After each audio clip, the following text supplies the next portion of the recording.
పాలు పంచుకుంటూ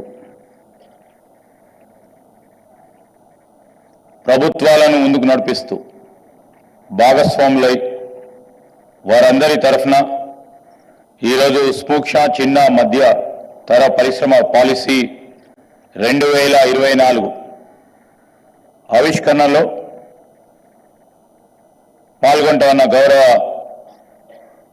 మన ముఖ్యమంత్రి గారు శ్రీ యనమల రేవంత్ రెడ్డి గారికి స్వాగతం పలుకుతూ అదేవిధంగా గౌరవ డిప్యూటీ చీఫ్ మినిస్టర్ గారు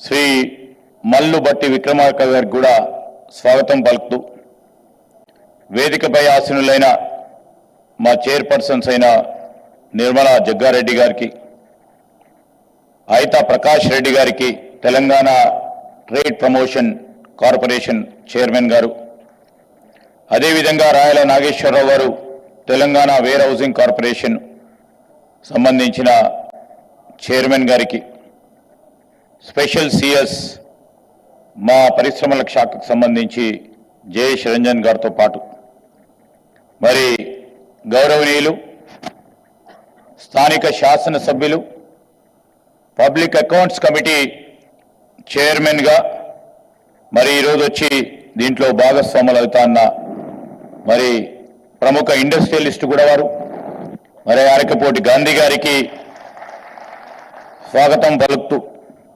వేదికపై ఆసీనులైన మా అధికారులందరికీ మరి ఈరోజు ఇప్పుడే వారి వారి ఆలోచనలు సూచనలు ఇచ్చిన సిఐఐకి సంబంధించిన చైర్మన్ గారు సాయి ప్రసాద్ గారు, సురేష్ కుమార్ సింగల్ గారు, రమాదేవి గారికి, రవికుమార్ గారికి, సోహలత గారికి, ఐరిస్కు సంబంధించిన సైట్ను ఆవిష్కరణ చేసిన స్వామినాథన్ గారికి, అనేక మంది దిగ్గజాలు వేదిక పైన చాలా మంది పరిశ్రమలకు సంబంధించి వివిధ అసోసియేషన్కు సంబంధించిన అధిపతులు, అసోసియేషన్ సంఘ సభ్యులు, దాదాపు 22 అసోసియేషన్కు సంబంధించిన వారి వారి అధ్యక్షులు, సభ్యులకి, ఔత్సాహిక పారిశ్రామికవేత్తలకి, పాత్రికేయ మిత్రులందరికీ హృదయపూర్వకంగా మా శాఖ తరఫున నమస్కారాలు, కృతజ్ఞతలు తెలియజేస్తా ఉన్నాం. చాలా రోజుల నుంచి మనం అందరం కూడా వెయిట్ చూస్తూ ఉన్నాం. మేము అనేక సందర్భాల్లో మా ముఖ్యమంత్రి గారు పరిశ్రమలకు సంబంధించి ప్రధానంగా పెద్ద పరిశ్రమలే కాదు, ఈరోజు మనం ఆవిష్కరణ చేసిన చిన్న సూక్ష్మ మధ్యతర పరిశ్రమలకు సంబంధించి తప్పకుండా గొప్ప ఆలోచన చేయాలి. దీని వెనుక ఒక ప్రధానమైన కారణం ఉంది. మా కాంగ్రెస్ పార్టీ ప్రభుత్వం అధికారంలోకి రాకమునుపు మా నాయకుడు రాహుల్ గాంధీ గారి ఆలోచన, వారి దృక్పథం అనేక సందర్భాల్లో ప్రత్యేకించి కోవిడ్ తదుపరి అనేక అంశాలు, అనేక సమస్యలు, ఏ విధంగా ఎంఎస్ఎంఈకి సంబంధించిన పరిశ్రమలు మరి సమస్యలను ఎదుర్కోవటం జరిగింది. రాహుల్ గాంధీ గారు అనేక సందర్భాల్లో కూడా ప్రభుత్వం, కేంద్ర ప్రభుత్వాన్ని కూడా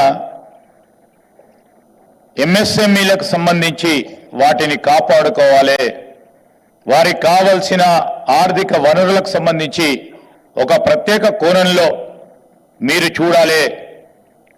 ఈరోజు పెద్ద స్థాయిలో ఇంతకుముందు మా అధికారులు చెప్పినట్టు పెద్ద స్థాయిలో ఉపాధి కల్పిస్తా ఉన్న రంగం ఎంఎస్ఎంఈస్. ఈ పరిశ్రమలను మనం కాపాడుకోవాలని ఆలోచన చేయాలని వారి సూచన మేరకు మా గౌరవ ముఖ్యమంత్రి రేవంత్ రెడ్డి గారు కానీ, భట్టి విక్రమార్క గారు కానీ ఈరోజు ప్రత్యేకించి ఎప్పుడు కూడా లేకుండా మొట్టమొదటిసారి తెలంగాణ రాష్ట్రం ఏర్పడ్డ తర్వాత మొట్టమొదటిసారి ఈ ఎంఎస్ఎంఈ పాలసీని ఆవిష్కరణ చేయటం అనేది చాలా సంతోషంగా ఉంది. ఎందుకంటే మా లక్ష్యం, మా ఆలోచన, మా దృక్పథాన్ని ఈరోజు రాష్ట్ర ప్రజల ముందట ఉంచుతా ఉన్నాం.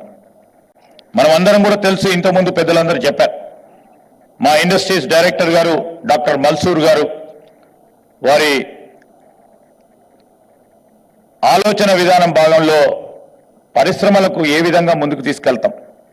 తెలంగాణ ఆర్థిక వ్యవస్థలో మనం అందరం కూడా చెప్తా ఉన్నాం, వస్తువుల ఉత్పత్తి, సర్వీసు రంగాలతో పాటు రిటైల్ వాణిజ్య రంగాల్లో వీటి ప్రాధాన్యత చాలా ఎక్కువగా ఉంటుంది.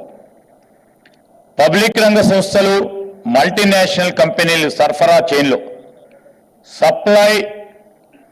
డిమాండ్ సప్లై చైన్లో ఎంఎస్ఎంఈల పాలసీ ఎంత కీలకంగా ఉంటుందని ఆలోచన చేస్తూ ఉన్న తరుణం ఇది.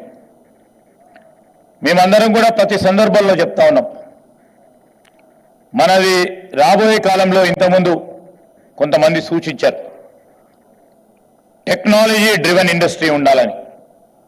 మొన్ననే ఈ మధ్యలో మరి రాష్ట్ర ప్రభుత్వం, మొట్టమొదటి తెలంగాణ ప్రభుత్వం